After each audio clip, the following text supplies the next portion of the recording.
Last time on the WizardCast. Should just be institutionalized for the rest of my life. Oh, come on now, Brian. It can't be that bad. Oh, it can. The tornado went right through my RV while camping. The dog went flying through a couple of trees like there were a couple of goalposts. That's awful. Yeah, who knows what happened to the guy who was trying to rob us at the time.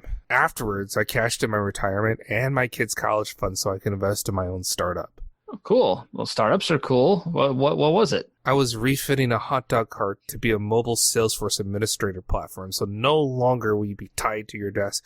You could be at the park and have lunch while you work. It was going to be a family business. Even my aunt was going to be a part of it. Oh, so you said we're refitting, so it's all done then? Not exactly. See, the issue was how to power it. First, I tried using a long series of extension cords, but, kids, they just kept using them like jump ropes. And so then I switched and used a small windmill, but I got out of breath just blowing on it. So I had to settle on a propane generator.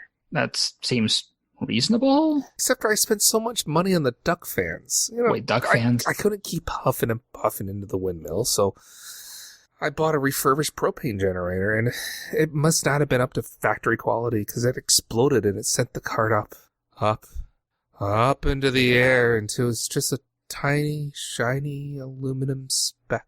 Wow. Did anybody get hurt? Oh, the cart was going so fast into the air. I mean, it smashed into tiny pieces spread all over the county. Ooh. But everyone's okay. Even my aunt. Well, that's good. What was she doing? About 65 miles an hour. And now the conclusion of the WizardCast.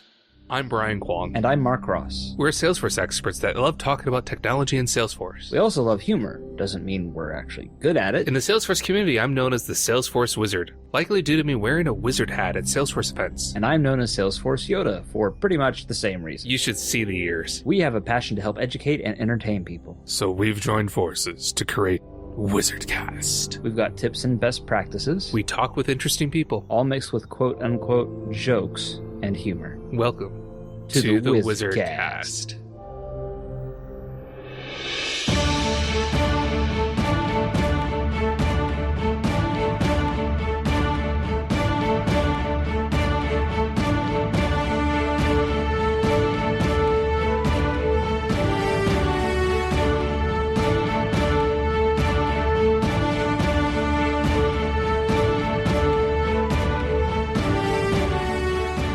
Did I ever tell you about my great Uncle Bob and great Aunt Tori?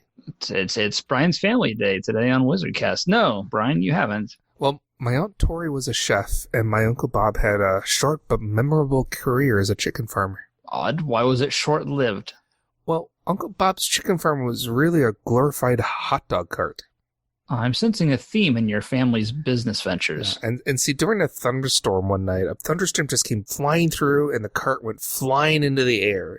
Chickens went everywhere, flapping their useless wings. You really should stop using hot dog carts. What happened? Well, my aunt started running around, and she's trying to catch the chickens before they go splat, and my Uncle Barb starts screaming, "Chicken! Catch him, Tori!" Ah, well, okay. Now you're going to tell me this is a really long setup where your aunt came up with the recipe for chicken cacciatore. Oh, don't be silly. I mean, that was created in Italy sometime in the 1450s. Oh. Well, I could have sworn it was going to be a setup for a really stupid joke. I mean, this is how she invented lightning-fast scrambled eggs. Ah. Our guest is the community manager at Salesforce and has been at the company for 3 years. She's a kindred spirit with Nala from The Lion King and is here with us today. Welcome, Sofia Rodriguez. Thanks for having me. Now, is this OG Nala or the Queen Bee? OG Nala, but much respect for the Queen Bee, of course. Queen Bee? Of course. Beyonce. Oh, come on. See, I know nothing about the live version hip? coming up. You're not No, hip? I'm purposely blockading myself from any information about that. So when I finally do see it in 3 years, I'll be very happy and surprised. Right. Okay, sure. Well, it's a kid's show, so I might be able to see it in 2 years. Anyway, welcome, Sophia. Excited to be here, y'all. Yeah, so we reached out to the community leaders over at Salesforce because I heard there was a very surprising, well, maybe not surprising, but a very momentous. Momentous. Thank you. Ostentatious. Momentous. Wonderful. supercalifragilisticexpialidocious metric or Close number or milestone or peak or something hit recently, and that was Well, what was that? What was it? that? Yeah. Was it 500, 600, 1,000? 1,000 community groups? 1,000 community groups. Wait, what's a community group? A community group is a group of customers who get together maybe once a month, every quarter, to talk all things Salesforce, kind of like what we're doing here today, but in person, sometimes virtually. So that actually sounds a lot like user groups. It does, doesn't it? So we recently rebranded, but I think a lot of people listening to this might recognize this as user groups, developer groups. We have a whole family of community groups, as we call them. I see. Okay, so what all type of groups are there? User groups, developer groups, what else? Good question. We have administrator groups, developer groups, Salesforce student groups. We also have industry groups, so nonprofit groups, financial services could go in there. We also have Ohana/equality groups, so you'll see women in tech groups in there as well. Interesting. So let me get this straight. Is there now a differentiation between a user group and an admin group? There is. So right now we consider a Trailblazer Salesforce admin group to be covering topics for Salesforce admins. Of course, end users can also join those groups. Okay. Since I joined the mothership 6 months ago, I haven't been to a user group meeting, much to my dismay. For shame. So I didn't get the memo, as it were, that all that changed. Yeah, it's really long now. Whenever I try to write out on the library whiteboard to let people know what room we're in, the Madison, Wisconsin Salesforce Administrator Community Group, it barely fits on the board. We're really trying to make you practice your cursive. No, I just say user group upstairs. I'm lazy. It works. I'm trying to make it an acronym. I don't know if it's going to work. What are you trying to make an acronym of? Madison, Wisconsin Salesforce Admin Community. Matwig? That sounds bad. See, we used to be the Wisconsin Salesforce User Admin and Developer Group. So we were WISFDG. And worked really, really well from an acronym standpoint. We didn't have to pronounce it. Wisconsin Salesforce User Group, right? But we were an administrator and developer group. And then Salesforce says, oh, no. You need to be the Madison or the Milwaukee group. And then you have to be, and then admin and developer. So now we're technically like, I don't know. I lost track of how many groups are in the state of Wisconsin. But like everyone in the central Wisconsin and we all work together. So it's one big happy family, even though we are like multiple groups. But you know why? That's the reason why we're at 1,000 community groups, because we have been able to split up into cities and towns, into different segmentations. So it's a good thing, right? I will say it is easier for people to find a user group that they're trying to look for because that is close to them, right? Because they're able to search based off of the city. Where they are. Mm-hmm. What was that the reasoning, or what was the impetus behind this change? Whole bunch of different reasons. We definitely want to make it easier for people to find these community groups to join. I mean, just think of yourselves back in the day before you even heard of Salesforce. Like, how are you searching for things? How are you looking for help? Yellow Pages. Yellow Pages. Wait, how old I are didn't you? hear this. I was using an RGB monitor, Mark, with 16K of memory. I may need to contact your boss, Brian, and make sure that he's not still buying Yellow Pages ads. But yeah, I mean, people are going to be searching, likely on Google first and foremost, right? So if you're saying, I'm trying to find something near me, I'm trying to find something in Kansas City, Missouri. That's where the official group, I believe, is. Traders. And anyways. I know, right? But anyways, my point is you're going to be searching based off of city and state most likely. So it makes perfect sense. And a lot of places don't, like, we were smaller, so we were both developer and administrators, but larger groups, larger places, it makes sense to have them split off. And it's easier to find them. It makes perfect sense. It's just a mouthful. We'll try to do the introductions. Every single user group. And I actually had my user group today. So How did it go? we did the Trailhead X Global Gathering, and we had a whole bunch of plans, but we got kicked out of the room we were supposed to be in originally. So we were in this really small, much smaller room. It was still nice. It worked out.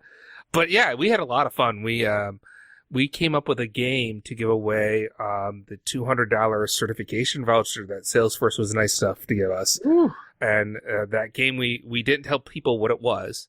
We had people volunteer and then write their name and the name of a famous public figure that's still alive today. And we had a series of questions that we had pre-written.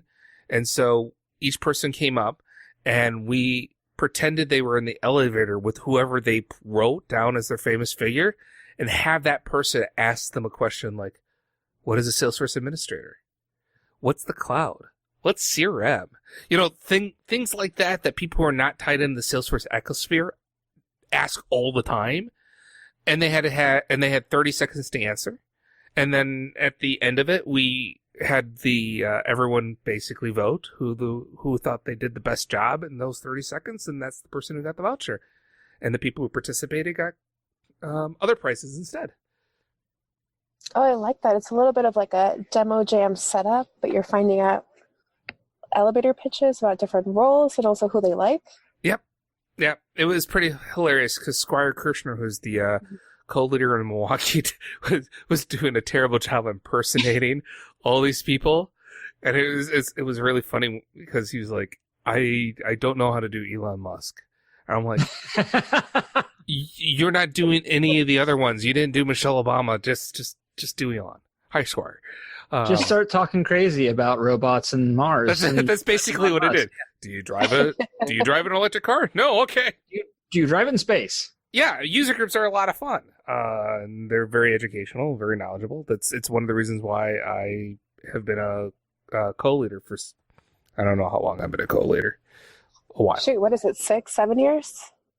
I'm sure I can look it up. That's a pained look on his face there for the audio listeners here. I know I was a co-leader before Salesforce took over the involvement of user groups. So a long time. We'll just say a long time. Okay.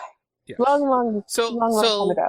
1,000 groups are great, but I mean, I guess my question is, what's so great about 1,000? I mean, other than it's a nice round number with 4 digits in it. It's doubly rounded. It has a lot of zeros. It's just really nice. It's nice to look at. So is that 1,000 in the United States? No, it's all over the world. So right now there are community groups in 38 countries. It's just a huge milestone if you think of other companies, other organizations that run user groups who have similar programs like this. They're not there yet. So to reach 1,000 active, engaged, and fun user groups is a huge milestone. So that's the important. How are you defining like active for the user groups? They're hosting meetings. They're meeting in person. They're active online. They have active members. Okay. Is there like a minimum requirement that they have to be holding meetings on? There is. I'm asking because I want to be more lazy. You're like, what is the least I have to do? I see your plan, Brian. So at the minimum, you would have to host 4 in-person meetings with awesome content 4 times a year. So averaging once a quarter, basically. Once a quarter, exactly. Which, very, very doable. Technically, if you consider Madison and Milwaukee one user group, we meet pretty much every month. Yeah, it's very doable. I always laugh at the group. I don't laugh. I think it's great. You laugh. Admit it. You laugh. There's a little chuckle at the groups that are meeting once a week. I'm just like, I can't even imagine wanting to see some people once a week. Like these people are once a week. I can't imagine trying to organize something once a week. Right.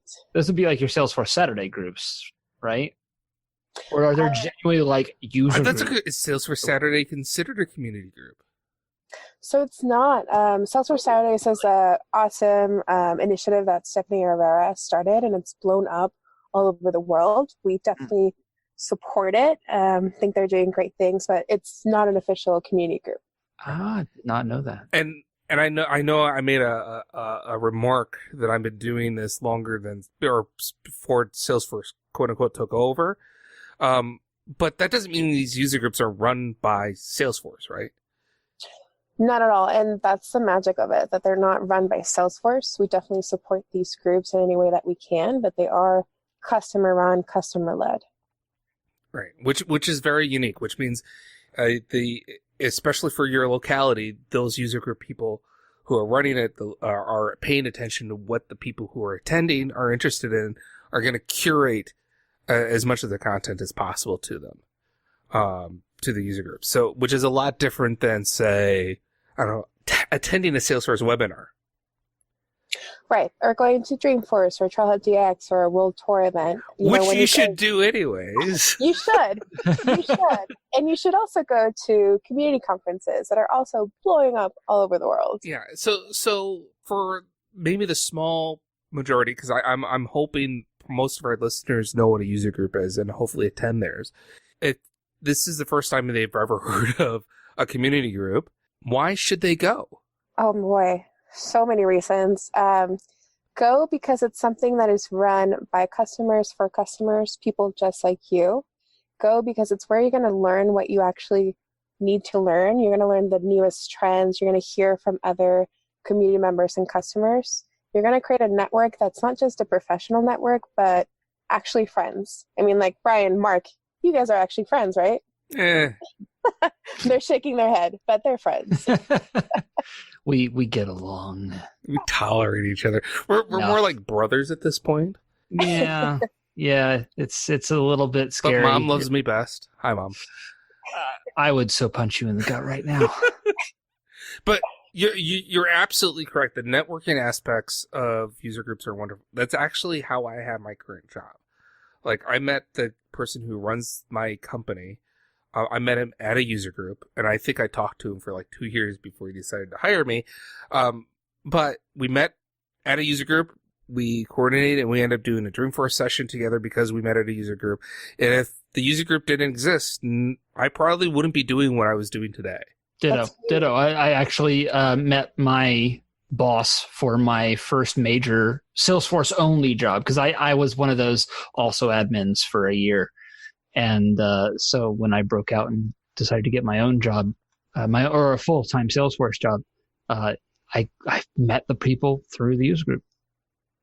Yeah, and that's almost like the worst kept secret. That's not really a secret because we want everyone to know, but there's so many opportunities offered and given through community groups. It's those job offers, it's meeting your potential new boss, it's creating new organizations or nonprofits. Like, there's just so much opportunity and there's so much support to any community group that you go to. Like, everyone wants to help you. And that's very specific. Like, I don't want to knock the Trailblazer group because you can post questions out there and get lots of help and have access to tons of people. Twitter's in a place, Stack Exchange. I mean, there's tons of places online that you can go to get help. But there is something very unique about having a local resource to help you work through. You can bring your laptop, you can show them the problem, you can try to work through it together. And pretty much anyone you go there will try to help you. I don't think I've ever been to any user group where someone had a problem and they went, nope, we can't help you, and just left. They may not be able to answer the question, but they would support and help you even off afterline. And that may mean meeting you for coffee outside of the user group meeting. I'm sorry, community group meeting. See, I'm such an old fogey. I can't keep up with the rebranding. Stuck in your ways. Darn nabbit. Darn kids changing your titles of your groups. Things were perfectly fine in '08 when everything was just hunky-dory. Why did you have to change it all? My lawn. All right, I'm done. I'm just putting $1 in the dollar jar every time you say user group. I'm like, shoot. $1. As long as it's your dollar, not mine. Yeah. That's fine. That'll be acceptable. Yeah. Just don't tell anyone else on the team, otherwise I might lose my status. Anyways. No way.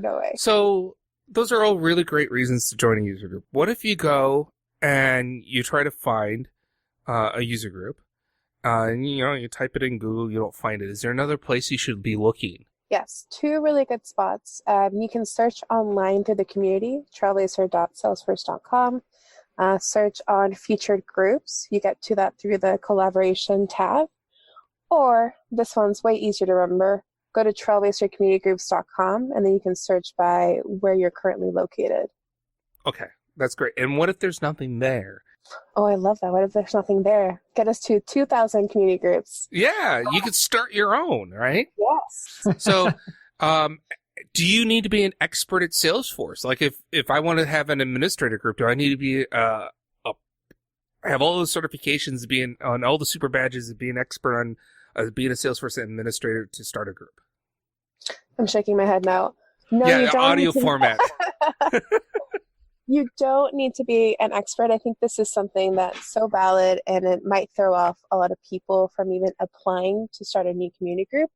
I think a lot of people will tell you that you're never really a full Salesforce expert. Things are always changing. There's always new things to learn. So if you are interested, if you have some knowledge and you're excited to work with others to maybe bring people who are more knowledgeable in other areas that you aren't, then you should apply. Yes. And I would say, even if you know nothing about Salesforce, but you're a good organizer and you're a good facilitator, you will be a good community leader. That's very valuable. I have known a fair amount of admins, myself included, who's not necessarily the best at organizing large group meetings. So this or podcast episodes. Hey. Oh, I'm sorry. Was that out loud? Oh, how embarrassing. So if someone wanted to start a community group in their area, what should they do? So when they're on trailblazercommunitygroups.com, right in the navigation bar, there's a section where they can apply to become a community group leader. Fill out that quick form. It's going to come into our team, my team, the Trailblazer community team. And then there's an onboarding process to help you. Now, I know there's some people that like to do a little research. They like to read a little bit more, feel more prepared. There is also a Trailhead badge for those folks that are trying to become rangers. And that's called Trailblazer Community Groups. It's going to walk you through the online Trailblazer community conferences, community groups, Salesforce MVPs, and also show you how you can apply. I didn't know that badge existed, actually. Cool. We'll put links to the Trailhead module as well as links to the URLs that Sofia mentioned in the show notes. On the off chance anyone actually bothers to read the show notes. Not that this is a guilt trip, but it's in the show notes. You know who you are. Don't look so guilty. We're looking at you, Sofia, but mainly because it's a video conference while we're doing this interview. Yeah, Brian. I have the cone of shame now. Oh gosh, now all I can think of is up. Since we're completely off topic, we talked about anything you would want to add about user groups, and we haven't talked about user groups yet. I think it might be cool to give just an overview of how long the program has been around. Down for that? How long has the program been around, Sofia? So the program has been around officially. I know a lot of people were in the ecosystem before that, but since 2006, so over 12 years. And the first community group meeting was hosted in 2006. 2006. So a long, long time. Wow. Okay. I'm sorry. What year is it now? 2019? 13 years. Thank you. 13 years. Yeah, math. Very unlucky number to hit 1,000 community groups. I make my own luck. Maybe you should have slowed it down so we'd hit at least 14. Divide it by 7. A lucky number. I mean, what were you thinking? Let's just close down the application. Yeah, I should have slow played those applications. I don't know what I'm talking about anymore. 13 years is a long time for a successful program to go from just a handful of groups to 1,000 worldwide. That's actually amazing. That's adding up, 100 a year, roughly? Yeah, you could. So the actually impressive thing too is that there was really great organic growth, but I want to say around 2016, 2015, it just started exploding. We put a little more focus and attention into the program. And so that's really when you started to see a big boom in more community groups and more community group leaders. Why do you think that boom occurred? Holly Firestone. I was about to say Holly fired somebody. Is that some brown I see showing up on your nose there? Oh. No, it's true. No, just natural tan? I think a lot of things happened, but I think I credit the growth to Holly Firestone, who back in 2016 was wholly golden, but there are, of course, a lot of important things that happened to cause that growth. Number one, we wouldn't be at 1,000 groups if it weren't for our amazing community group leaders. They are the heart and the soul of the program. And second, I'll trace it back to 2016, which is when I joined the team 3 years ago. Towards the end of 2016, there were about 382 groups. And at that time, there was a significant and really purposeful push to focus more on the user group program. At that time, Erica's team got additional headcount. She had Holly, and then Alex, and then myself. And with that, of course, came more time, more resources, and more help. Then in 2017, the number jumped to about 740-ish. And I mean, just year over year, that was a 51% jump, 50% jump. And that's also the year that developer groups joined our house, or we joined them, whatever way you want to look at it. We just became one happy family. That means that we had Jessica Langston and we had Mallory with us as well. And the amount of groups has steadily been growing by more than 30% year over year since then. And if we look at 2019, we fast forward to now, we are a much, much bigger team with operations, marketing, and support. And hopefully, like, Brian, you felt it. Maybe you saw some change, maybe you didn't. Don't answer that, maybe. Yes, I saw lots of changes. I mean, some of the big changes were Salesforce putting money where their mouth was, giving some reimbursement, which for us small groups was a huge deal because it can be really difficult to find a company to want to sponsor you to have a space or sponsor anything. And I know the user group, I inherited it from Julia Napolitano and Andy Oganoff, who were amazing leaders for the user group. And I owe them a lot for how much I got involved. And they had a very big thing back then, which was we want to hold user group meetings that were not going to be sales pitches. And so they would have sponsors, but they were very specific. The sponsors couldn't just come in and market to the group. It had to be solve a problem and not just be their product that can as a methodology to solve it. And that's something we tried carrying on, but that means that it was really, really tough to get money to, say, have a place outside of the free library space, right? So having an avenue to do that gave us a lot more flexibility and timing. Tech resources, having Salesforce kind of be the middle organizer for working with all these third-party companies who wanted to offer a product or service to help support it. Like, I know at one point we had a conferencing system to help with our remote people for a short period of time. I can't remember who the company was off the top of my head, but they gave a Blue Yeti out for the microphone for that purposes.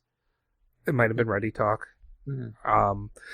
And then of course I've lost track of the number of different ways people were sending out invitations for RSVPs. Like, I know we used Eventbrite. We liked it a lot for lots of different reasons, and we moved to one platform, and then we just recently moved to another platform.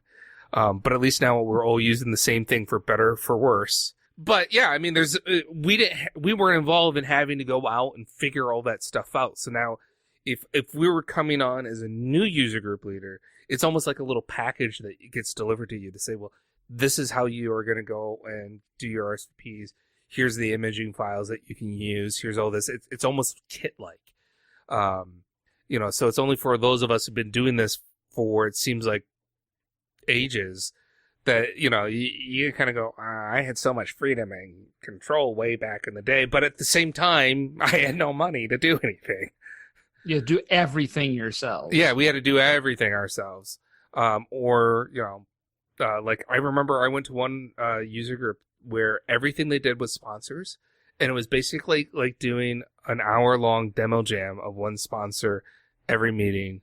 And so other than maybe the free lunch and networking, there was nothing else in those meetings. And those, not a whole lot of value, at least for me. And so not having to do that far outweighs, I think, any other pain and tribulations for the most part, that us old fogies had to get used to. Is it too cheesy to call out Holly? Because it really was her, but maybe I can just do like a... You can call out whoever you want to. Yeah. Right? Okay. Right? Because we all know Den Mom was Erica Cool, who got everything started. And then Erica, we'll just say got too busy. Got too busy and hired... She got busy. Yeah. Yeah.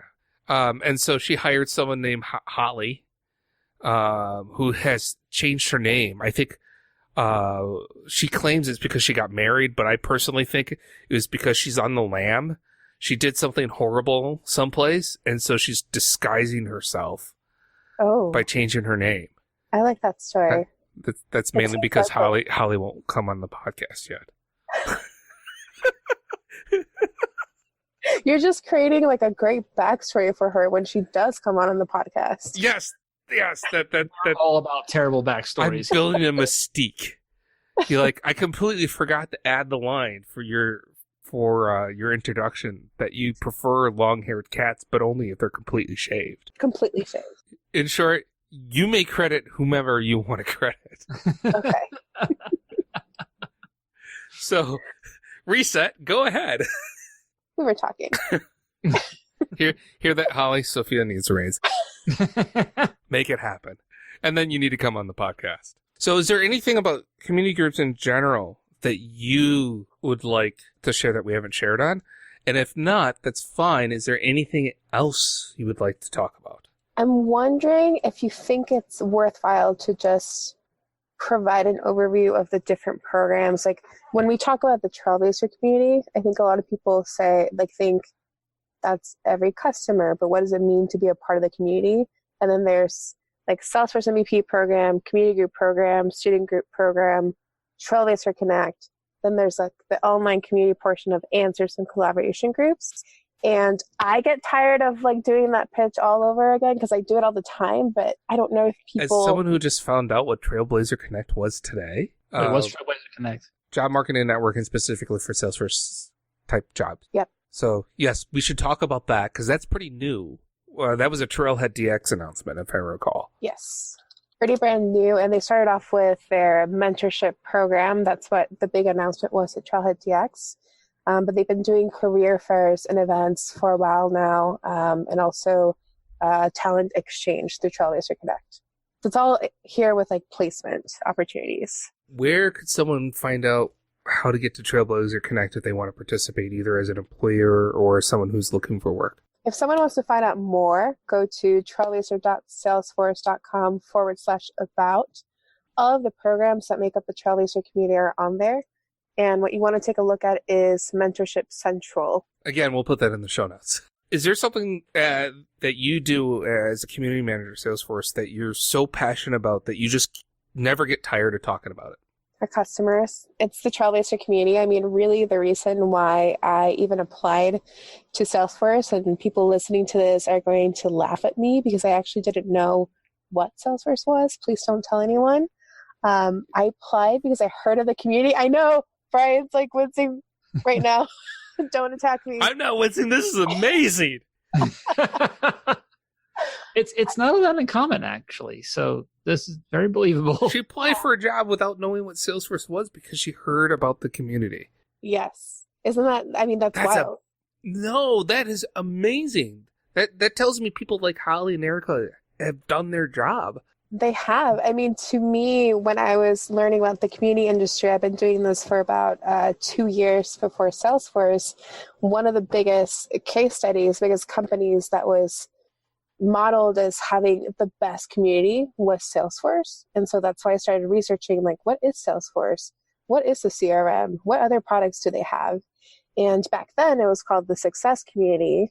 So I started browsing, I started checking it out, saw that there was an idea exchange. You could ask questions, get answers, but everything was so customer focused.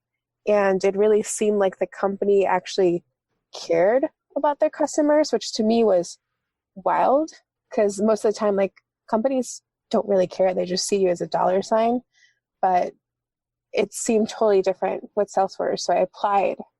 And Erica was totally doing her job. I mean, she's famous in the community industry, and I really wanted to work with her. And here I am now, 3 years later. Hang on. Did you say Erica's famous in the community industry? Oh, she's super famous. Like outside of Salesforce? Super Really? She's done Yeah. conferences, like huge speech conferences. It's on YouTube. I mean, it makes perfect sense. We I just linked to didn't- it in the show notes back when we interviewed her, Mark. You write the show notes, Brian. I don't read your show notes. No one does. Please read the show notes, everyone. I feel like I'm doing a very, very Catholic guilt trip here. I think it's absolutely amazing that you went to go after a job at a company you knew nothing about simply because of the reputation of the community. Not only does that say that people like Erica did their job and did it well, I think it speaks volume for the people who make up the community itself, because the community is nothing without the people. And that means it's not just the people who are organizing the tech and organizing the setup, but it's the people who are in the community day in and day out, helping each other, asking questions, helping other people facilitate to find the answers, or simply being there as a voice to say, we're so sorry, your life is so difficult, pat, that it is such a strong reputation because it's the people like our listeners who are involved in it. That's, I think, amazing that someone went and got a job simply based on that reputation. So don't be embarrassed by that. That's phenomenal. Yeah, and I mean, that's really what I love. I mean, I fell in love with the community first. Salesforce was my second love. And so anytime I go to these community group meetings, community conferences, I get to meet everyone at Dreamforce or Trailhead DX. I'm here because of them, because of each person that I met. That's why I'm here. That was a tearjerker. I'm getting emotional now. Mark, your turn to ask questions. My wife is putting dishes I can't think of any more questions. I'm tapped out. You are not tapped out. You cannot be tapped out. One, you didn't put on your wrestler mask, so there is no tapping out. Ooh. Do I have one of those? You have Yoda And ears. why do you automatically assume that's a mask? That I would be a luchador. Why is that your immediate assumption? You look like you would be a luchador. You're not a sumo wrestler. Okay. I've seen what you look like. I'll take that as a compliment. If you were a luchador, what would be your Ooh. other persona, or I guess your character? Ooh. No, now you got my brain sparking. What would your trail mochi look like as a luchador? Oh, geez. I would have to be... No, I know. And I'm ripping it off of something, but I actually... Everybody on the podcast knows that I am a huge nerd and I've played lots of Dungeons and Dragons. And back in the day when my college friends and I watched WWE wrestling, we actually ran a wrestling D&D game. And I was the evil midnight bomber. What bombs at midnight? You were the evil midnight bomber who bombs at midnight. Now, is that bomb as an explosive or bomb as in failure? No, well, I mean, I never rolled for it. Were you considered a villain? Oh, yeah. I was totally a heel. Explosives marked my entrance. It was all very So what would your luchador kitsch. mask be then? It would just be I don't know. Would it be like an explosion, like a pow? Like a bomb? Maybe like a black... Well, since we're talking ridiculous things, because Sophia, what would your luchador name be? Oh, man. I want to get the people excited, something provocative. But I also want to throw glitter or something. Ooh. Something ridiculous and annoying. So people cheer in the audience, Glitter Libre. Mm-hmm. Free glitter? Free glitter for everyone. You get some glitter and you get some glitter. We're all sparkling.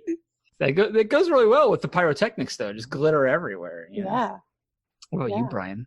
Obviously, I got to be a wizard of some sort, right? I mean, that's kind of par for the course for me. It's your brand. You got to stay on brand. I got to stay on brand. Mm-hmm. Yeah. But prior to the whole wizard thing, I was very into dark type characters like vampires and the shadow and the things like that. So I would probably rip off one of those guys. I'm just Right. trying to picture like both of your entrances. One of you is very incognito. One of you is BAM! Oh, I had entrance music picked out. Oh, you're such a nerd. No, we did. It was Real Big Fish, I believe. You know, Mark, I've gone through most of my life knowing that I was a nerd and a geek. And then I met you and realized I'm very normal. Thanks, Brian. Okay, so Sophia, what else? Is there anything else you would like to talk about, mention? You have an open Anything at all, platform, apparently. anything at No all. topic is No taboo. topic is too Completely small, off the too wall. little, or ridiculous. Yeah. If you have one question you would like to ask Parker Harris, what would it be? Would you come to a summer barbecue with me? Because I feel like Parker Harris can grill. He can grill a good burger. Oh, man. That All right, makes would you sense. actually want us to ask them that? I think it would benefit us all. I would love to just encourage anyone who is a part of the Salesforce ecosystem, even if they are just starting out, if they've been doing this for years, to get involved, to continue to give back. There are a multitude of programs that we've talked about today. We've talked about Mentorship Connect, Trailblazer Connect, Salesforce MVP program, community program. There's just so much that's already out there. But there's also the community organizations. There's organizations like Pep Up Tech, Salesforce Saturday. There's an organization that maybe is in your brain and you've been too scared to even think of like starting it. Start it. Don't wait. You are in one of the most helpful and inclusive and just loving communities out there in the world. So today's your day. And if you got a topic to present it. Go up to your user group leader and say you would like to present on ABC. And it doesn't matter how simple or how common or how basic it is. Ask it, and I can almost guarantee you your user group leaders will love you. Because one of the hardest things about running a community group, there's so many dollars in that pot. Holy cow. One of the problems with the community group is the fact that content, coming up good content or just new content is very challenging. And no community group leader out there wants to be the one doing all the talking all the time, except for maybe me, but I have a lot of mouth. Yeah. And I guess I would say too, like if you are an employer, reach out to a community group leader so you can talk about the job openings that you have. If you have a space in your company organization where community groups can meet, it's a great way for them to get to know your company. And it's also a great thing for them because finding venues is hard. Very hard. But yeah, just talk to your leaders. Yeah, if you're in Boston, oh man, they desperately need people to volunteer space in Boston. I know that one at least. So Sophia, if someone wants to follow up with you, how would you like them to reach out? Please reach out. I love talking to people. You can follow me on Twitter at SOFMATA. And you can also reach our whole team, the Trailblazer community team, at trailblazercommunity@salesforce.com. Which is exactly how we reached out and got you to be a guest on this podcast. Because we were like, hey, you hit 1,000 groups. Who wants to come talk? And I'm assuming you volunteered or were you the lucky person who drew the straw.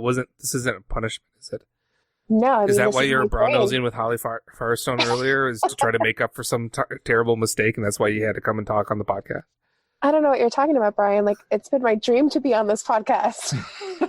I jumped for the opportunity. So your dream, other people's nightmare. Okay. Thank you very much, Sophia. It's great to have you. Thank you so much, Brian. Thank you, Mark.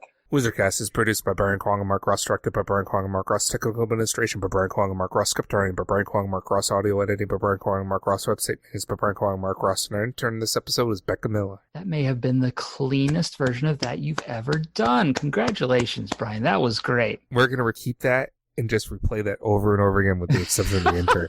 You can be an intern too. Just follow us at WizardCast_pod on Twitter. Or you can take pictures of us if you see us at Salesforce events and make sure you share them so we can add you to the list. Have a joke, interview suggestion, or other comments? Let us know. You can call and leave a voice recording at 608-492-0321 or email wizardcast@thewizardnews.com. And we want to hear from you. If you could ask Parker Harris one question, any question at all, what would it be? Submit that question by going to bit.ly/ParkerQuestions and fill out our short form. And long-term listeners know we love doing these idea exchange highlights where we highlight an idea on the idea exchange to share it along. We just talk to you until you turn off the radio. Well, podcast, technically.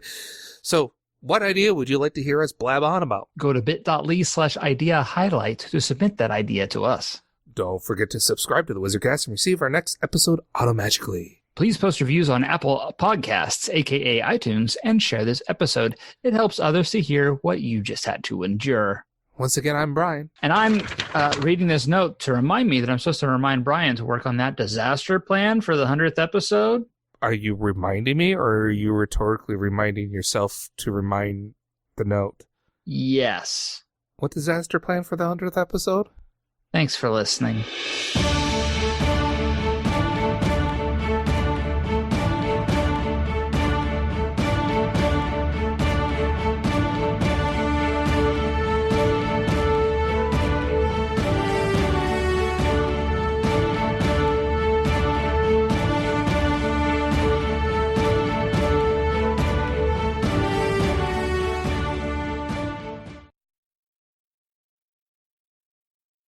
Hey, Brian, my alarm didn't go off mid-interview this episode. Huh? Yeah, only took you 2 episodes and 4 weeks to get that accomplished. Well done. That's a record. Well done. Because I've never done anything else like it before. So technically it's a record. You could have a Marky snack. Oh, I'm sorry. Those were the Scooby snacks. And that was terrible.